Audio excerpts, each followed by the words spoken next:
Nagbabalik ang masaganang buhay. Kasama ko rin po si Ma'am Josie. Ngayon po itutur tayo dito po sa kanilang napakagandang garden.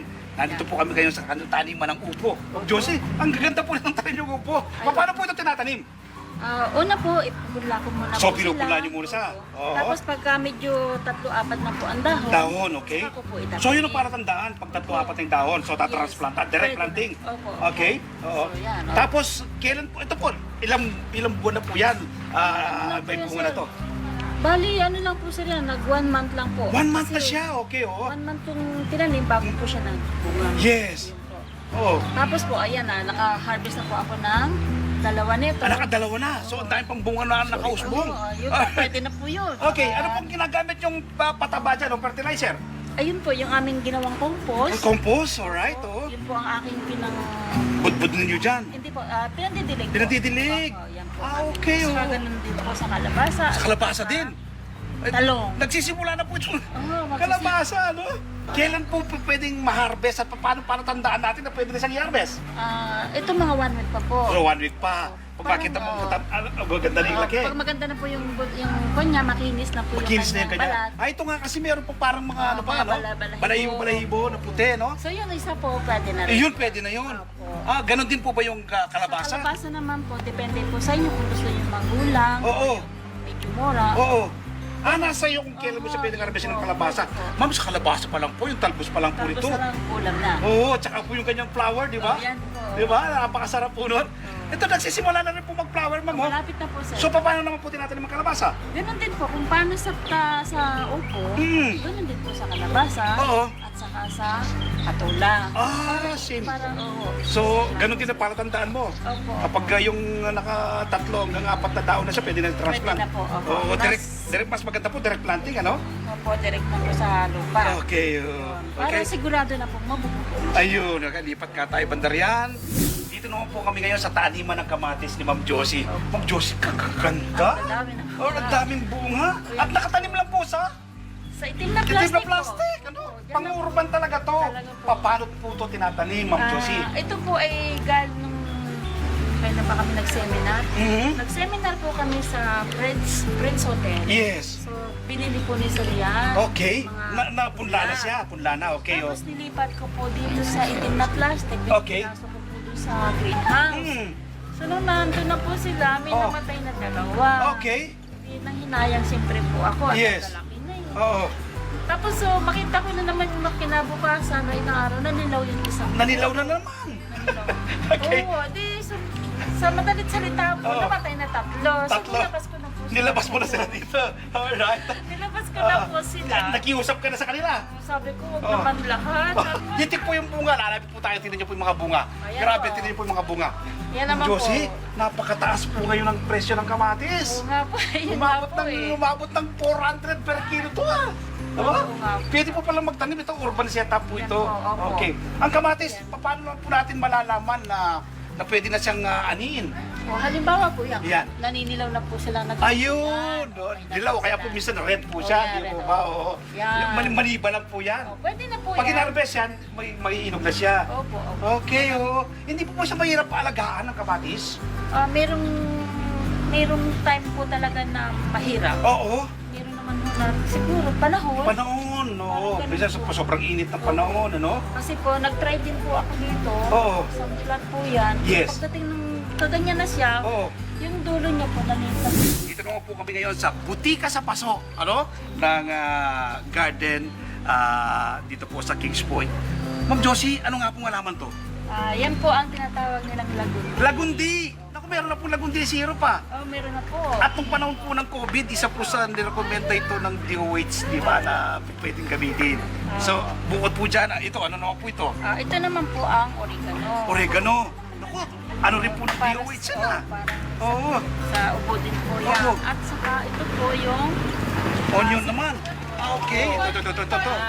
So, kapag gusto mong umarvest ito, bukitin mo lang to. Pwede. Uusbong na naman yan. Oo. Okay, adobo naman. balikan ko po itong Lagundi. Paano po ito tinatanim? Madali lang po yan patubuin. Oo. Hindi naman po magkakantay din. Yung matandang sanga niya. Paano naman po ito gamitin kapag gusto nilang gamutin. oo, pang gamot sa sipon, ganon. Pwede pong kukuha sila ng dahon. Okay. Tapos, ilalaga ko nila. Ilalaga. Alright. Ayaw iinumin. So, giginawa na yung ating ang ating pakiramdam, lalambot yung ating sipon. Problema. Ito naman po. Ganon din po yan. Ganon din siya. Ito po. Tusok-tusok lang din. Madali lang po itong buhay. Okay. Pagka gusto naman po ninyong gamitin, Mm. so yung gumamit na rin po ako, malilito yung mga anak ko. Oo. Ano po yung pinapatong lang po namin sa sinaing. Okay. Tapos bibigay po namin yung dahon din, lalagyan po namin ng tiki-tiki. Oo. Para hindi po masyado. Yes. At the same time, ano to po ito? Insect repellent din po ito, di ba ba? Opo. Takot po yung mga insekta na insect na rin pumunta po. sa ating garden. Kapag meron, tama-tama, nasa buka na to, malapit sa gate. Sa gigit, opo. Kaya, Dito, oh.